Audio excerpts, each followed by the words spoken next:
ಇವನು ಪೊಗರೋನು ಅಂತ ಇವನ ಯಾರು ಏನೇನೆ ಅಂದ್ರು ಮಗು ಮನಸ್ಸಿರೋನು ನನ್ನೋನು.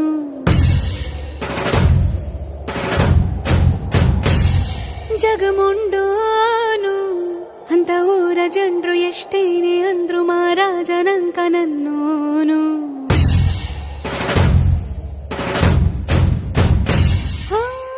ಮಾತು ಖಾರಾನೆ ಮನ್ಸು ಸವಿಬೇ